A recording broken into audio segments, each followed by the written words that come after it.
So it's a week and a half into the new year. We have these resolutions and these goals, and it's starting to become a little difficult and starting to become a struggle.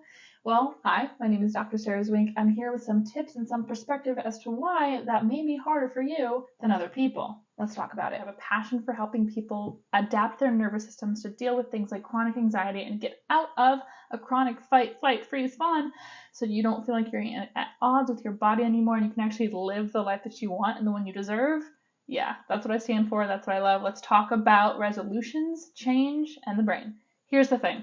The brain is this really fantastic, incredible part of our human experience that sometimes kind of seems to work against us. And in this particular subject, let's talk about how the brain does not love change.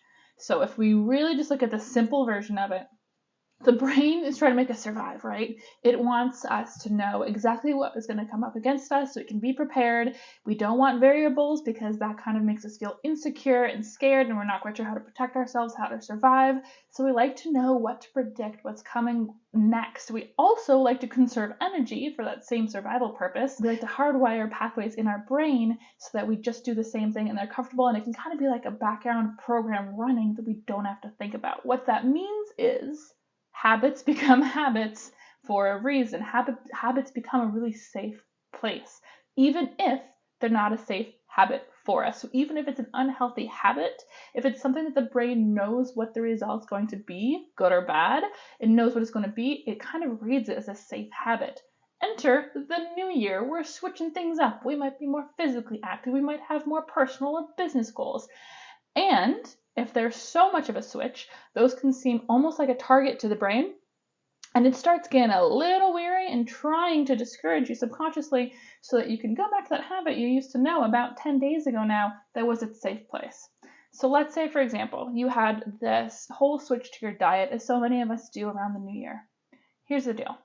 The brain is going to be like, what the heck is going on? This is not my comfort food. This is not what I know is safe. This is not the energy I'm used to consuming. And along with a whole different nutritional side to it, we're strictly talking brain. The simple way to think about it is that it no longer registers that food is safe and enough and what it actually wants. So it's going to start kind of sabotaging it and telling you, but you know what would be great? One of those comfort meals every once in a while. And then it gives you all this reward for actually giving it what it wants, which makes you want to go back and back and back to the old habits of eating. Not really great when we're looking for change in our lives now, is it? So here's the deal. Especially, this is important to remember, if you live in a chronic state of stress, if your system is in chronic protective survival mode all of the time, first and foremost, cut yourself some freaking slack. Give yourself some damn grace. You're going to need it, and you do deserve it, okay? Change is hard, and when we're in a system that doesn't want to change because it's particularly stuck in survival, so it's a system that does not regulate correctly or regulate the way an ideal system would, then it's really going to hold tight to those older habits. And a lot of us really beat ourselves up for not being able to change the way that other people may be able to change or the way that we want to be able to change ourselves. Yeah, that's because our system is literally terrified and just trying to survive right now. So, step one is we take a step back. We take a big deep breath and we just calm the hell down as much as possible in regards to the resolution. Because here's the deal. You're doing the best you can. You're on the right track. You're in the right place. We just need to have the perspectives and the tools to be able to navigate this new transition. So after we've given ourselves some grace, my biggest tip is going to be do things that help the adaptability, the regulation of your nervous system. Because when your nervous system is able to go from fight and flight to rest and digest, and it's able to navigate between the two as needed, that change is going to feel less like a crazy threat and more just like a hurdle. And hurdles we like.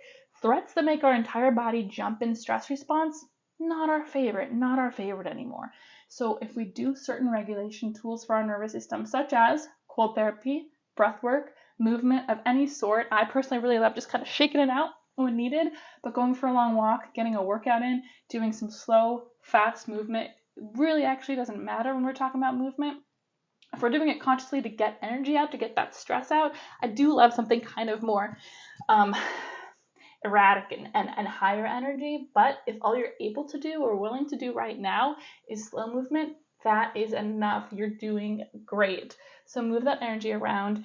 When I go back to cold therapy, Even if all you can do is adding in a minute or two to cold showers at the end of your shower of your week, studies show that 11 minutes a week of cold shower, in theory that is cold shower or cold water immersion neck down, but we're still seeing benefits when it's simply a cold shower, and that is enough. You're doing great. I would encourage you to add cold therapy to your week and give it some time.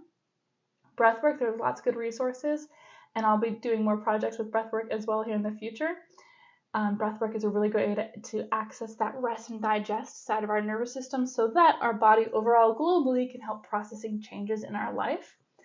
Those are my 3 top tips: movement, breathwork, and cold therapy for regulating your nervous system. If you're not finding these things are working, I may suggest working with someone who does a functional nervous system scan, like an upper cervical chiropractor. Those can really analyze and see that if your system is actually if it actually has the capability to get into rest and digest, because it could be that your body, even with using those supportive tools, doesn't even have its own tools to benefit from the habits, right? So that could be a good source to look to. But there's a lot more to say about that. But my whole entire mission for this video is just so you know you deserve some grace. You're doing really well. If the habits are extra hard, take a look at the systems that you have in place to support your own nervous system. Are you doing things that help it feel safe so that the changes feel less like an assault to your overall existence? Or is there so much change and so much stress going on in your life that no wonder it's so hard? Think about it. Please don't hesitate to let me know if I can help you in any manner. I'm here for you, and I love you.